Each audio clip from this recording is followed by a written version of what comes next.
नमस्कार, स्वागत है आप सभी का एनएमएफ न्यूज में। मैं हूं आपके साथ शापनी पटनायक। एनडीए के प्रचंड जीत के बाद हर बीजेपी दफ्तर में जश्न का माहौल था। हर बार की तरह प्रधानमंत्री नरेंद्र मोदी जीत के बाद बीजेपी कार्यालय पहुंचे। उन्होंने जनता के नाम अपना संबोधन दिया, तमाम बीजेपी कार्यकर्ताओं को बधाई भी दी। लेकिन इसी बीच प्रधानमंत्री नरेंद्र मोदी की वो बात जिसने सबका ध्यान अपनी ओर खींचा कि पीएम मोदी ने कहा कि कांग्रेस अब दो फाड़ हो जाएगी, कांग्रेस में दो फाड़ नजर आएगा। अब पीएम मोदी ने ऐसा क्यों कहा, क्या कुछ वो कारण था, इसी पर चर्चा करेंगे। वरिष्ठ सहयोगी आमिन अहमद जी हमारे साथ जुड़े हुए हैं। आमिन जी, पीएम मोदी का वो बयान वो हम जनता को सुनाएंगे, लेकिन इसके पीछे क्या कारण आप समझ पा रहे हैं? नहीं, ये सही बात है कि मुझे इस बात में कोई आश्चर्य नहीं हुआ। वो जो प्रधानमंत्री जहां से वो बोल रहे थे, मुझे इसका आभास था, लेकिन मुझे ये नहीं पता था कि प्रधानमंत्री जो है इतनी बड़ी बात बोल जाएंगे, जबकि वो फैक्ट है। फैक्ट इसलिए है कि आपको याद होगा कि जब हरियाणा चुनाव हुआ तो सबको मालूम था, सारे सर्वे एक जैसे दिखा रहे थे कि कांग्रेस को वहां से हराना मुश्किल है। और जो है क्या कहते हैं, तीसरी बार जो है क्या कहते हैं कि बीजेपी की सरकार नहीं बनेगी, लेकिन तीसरी बार अप्रत्याशित रूप से बीजेपी की सरकार बनी।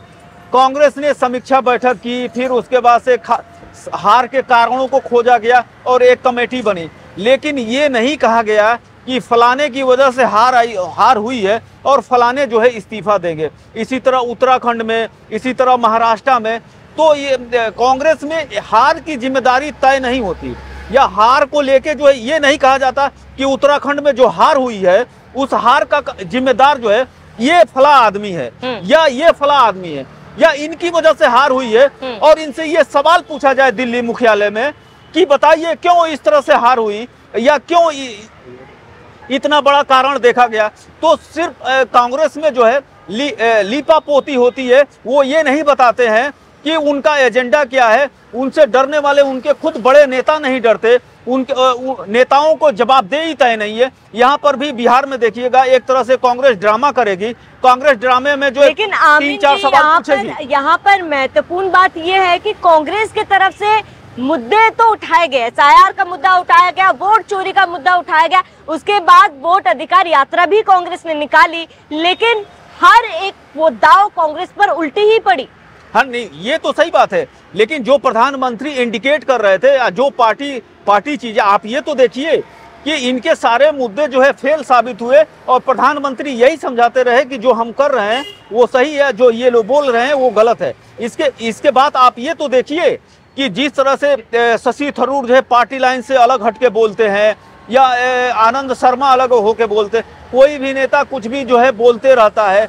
पार्टी लाइन, पार्टी का डिसिप्लिन, पार्टी की जो एक रणनीति होती है उसमें जो है कांग्रेस के नेता बेलगाम रहते हैं और पार्टी नेतृत्व को या शीर्ष नेतृत्व को वो कुछ समझते ही नहीं है। आप बीजेपी में देख लीजिए, किसी की हिम्मत है जो अमित शाह या बीजेपी या पार्टी लाइन के खिलाफ, कोई किसी की हिम्मत है जो बोल सके? पार्टी लाइन जो है सीधा बाहर का रास्ता दिखा देती है। तो ये सारी चीजें, कमलनाथ, आप मध्य प्रदेश को देखिए कि कमलनाथ को ये पता था कि वो वहां चुनाव जीत जाएंगे, वो पार्टी लाइन से यानी शीर्ष नेतृत्व को कुछ समझ ही नहीं रहे थे। आप क्या कहते हैं, हरियाणा का मैं ताजा उदाहरण देता हूं कि भूपेंद्र सिंह हुड्डा दिल्ली पे इतनी भारी पड़े कि उन्होंने कह दिया कि पिछले 6 महीने से वहां का विपक्ष का पद खाली था और इस खींचतान में चल रही थी कि वो किसके पाले का बनेगा। तो जो क्षेत्रीय छत्रप हैं वो शीर्ष नेतृत्व को हटा देते हैं, जबकि बीजेपी में शीर्ष नेतृत्व जो कहता है वो क्षेत्रीय छत्रपों को मानना पड़ता है। किसी की हिम्मत है कि जो ये, आप ये तो देखिए, मैं एक दूसरा उदाहरण देता हूँ। राजस्थान में भजन लाल शर्मा जो है मुख्यमंत्री बने, लेकिन वही एक दिग्गज नेता जो नरेंद्र मोदी के पैरेलल जो है अपनी राजनीति देखिए, उनसे सीनियर रही हैं, वसुंधरा राजे, मुख्यमंत्री पद से हटा दिया गया। दिल्ली से जो पर्यवेक्षक बन के राजनाथ सिंह गए, एक धीरे से पर्ची दिए, ये पर्ची लीजिए, और उन्होंने नाम का ऐलान किया, लेकिन आज तक उन्होंने बगावती तेवर या इस तरह के अपमान भरे शब्द जो है कभी नहीं बोले। ये चीज, ये डिसिप्लिन या ये कार्यकर्ता का जो है नतीजा उसमें जो है कांग्रेस में नहीं देखने को मिलता। वो विपक्षियों में बिल्कुल भी देखने को नहीं मिलता है। ऐसे में आप आप सभी दर्शकों का इस पूरे मामले पर क्या कहना है? प्रधानमंत्री नरेंद्र मोदी ने जो कहा है कि कांग्रेस में अब दो फाड़ होगा, इसके जो तमाम बड़े मायने वो हमने आपको बताया, इस पर आपका क्या कहना है हमें कमेंट कर जरूर बताएं। साथ ही जाते जाते आपको हम छोड़ चलते प्रधानमंत्री मोदी के उस बयान के साथ जिसमें उन्होंने कांग्रेस का भविष्य तय किया है। साथियों, बिहार वो धरती है जिसने भारत को लोकतंत्र की जननी होने का गौरव दिया है। आज उसी धरती ने लोकतंत्र पर हमला करने वाली ताकतों को धूल चटाई है। बिहार ने फिर दिखाया है झूठ हारता है, जन विश्वास जीतता है। बिहार ने डंके की चोट पर कह दिया है, जमानत पर चल रहे लोगों का जनता साथ नहीं देगी।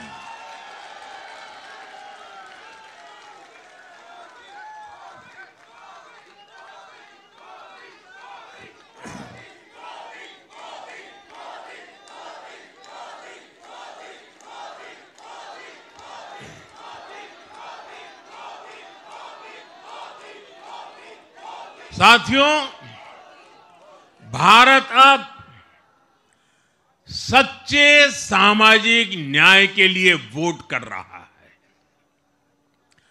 जहां हर परिवार को समानता, सम्मान और अवसर मिलते हैं, और जहां अब तुष्टीकरण की कोई जगह नहीं, लेकिन तुष्टीकरण की जगह ले ली है संतुष्टीकरण ने।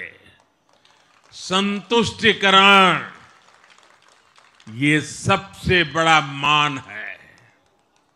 भारत के लोग अब सिर्फ विकास चाहते हैं, तेज विकास चाहते हैं, विकसित भारत बनाना चाहते हैं।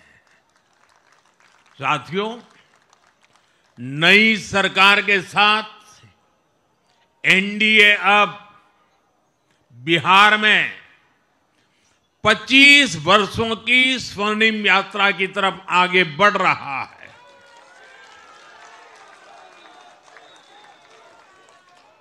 बिहार ने ये सुनिश्चित किया है, बिहार की महान भूमि पर फिर कभी जंगल राज की वापसी नहीं होने वाली है। आज की ये जीत बिहार की उन माताओं, बहनों और बेटियों की है जिन्होंने सालों तक आरजेडी के शासन में जंगल राज का आतंक झेला है। ये जीत बिहार के उस नौजवान की है जिसके भविष्य को कांग्रेस और लाल झंडे वालों के आतंक के कारण बर्बाद किया गया।